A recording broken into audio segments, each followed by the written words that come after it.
السلام علیکم ورحمۃ اللہ وبرکاتہ۔ امید ہے کہ آپ تمام اللہ کے فضل و کرم سے بخیریت و عافیت ہوں گے۔ خیر الصباح۔ اب آئیے ہر دن ایک آیت قرآن مبین کتاب کا 26واں سبق سماعت فرمائیں۔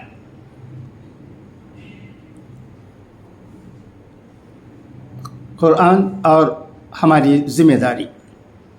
بسم اللہ الرحمن الرحیم۔ الذین آتیناہم الکتاب یتلونہ حق تلاوتہ اولئک یؤمنون بہ ومن یکفر بہ فاولئک ھم الخاسرون۔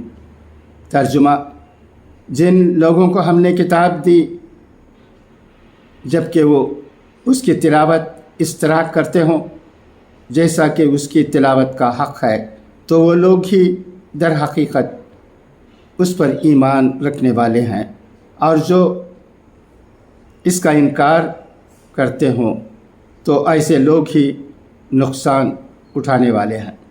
یہ قرآن جو ساری دنیا کے لیے ہدایت کا سرچشمہ ہے، اس پر ہمارا ایمان ہے۔ مومنین پر قرآن کے متعلق تین قسم کی ذمہ داریاں عائد ہوتی ہیں۔ ایک،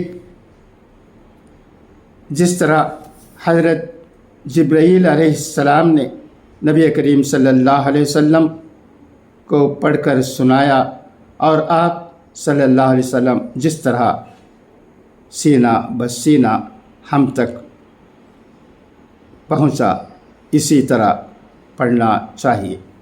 دو، اس کے معنی و مطالب کو سمجھ کر پڑھنا۔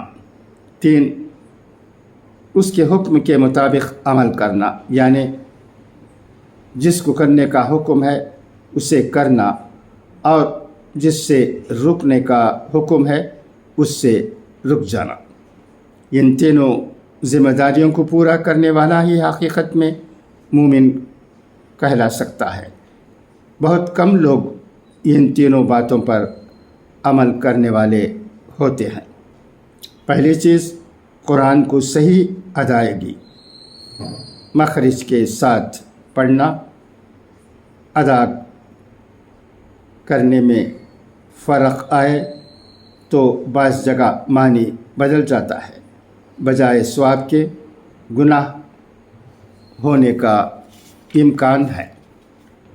نبی کریم صلی اللہ علیہ وسلم نے فرمایا، بعض لوگ قرآن پڑھتے ہیں تو خود قرآن ان پر لعنت کرتا ہے، بعض قرآن پڑھتے ہیں تو خود اللہ ان کو سننے کی خواہش کرتا ہے اور ان کے قریب آ جاتا ہے۔ حضرت کعب رضی اللہ تعالیٰ عنہ اور ابن مسعود رضی اللہ تعالیٰ عنہ کو قرآن پڑھنے کا حکم دے کر خود نبی کریم صلی اللہ علیہ وسلم اس کو سنتے تھے۔ جو قرآن کو خوش آواز سے پڑھتے ہیں اور جو جتنا زیادہ قرآن یاد کیے ہوں ان کو آپ صلی اللہ علیہ وسلم اتنا ہی اعزاز کیا کرتے تھے۔ قرآن عام فہم کتاب ہے، اس کے ترجمے کو پڑھیں اور وہ ترجمہ صحیح عقیدہ رکھنے والے سے ترجمہ کیا ہوا ہو، کیونکہ بعض غلط عقیدے کے لوگ بھی ترجمہ کیے ہیں، اس کو پڑھیں گے تو گمراہی کا شکار ہو سکتے ہیں۔ قرآن میں اللہ تعالیٰ دونوں قسم کی باتیں ذکر فرماتے ہیں، ان دونوں پر عمل کرنا ضروری ہے۔ مثلا دوسروں کی مدد کرنے والوں کو اللہ پسند فرماتے ہیں، تو ہمارے اندر بھی دوسروں کی مدد کرنے کی خصلت پیدا کرنا لازمی ہے۔ اس طرح بخیلی کو اللہ پسند نہیں کرتا، تو ہم بھی اس صفت سے پرہیز کرنا ہوگا۔ اس طرح عاجزی اختیار کرنے والے رحم دل کو اللہ تعالیٰ پسند کرتا ہے، تو ہمارے اندر یہ صفت لانے کی کوشش کرنا، اس طرح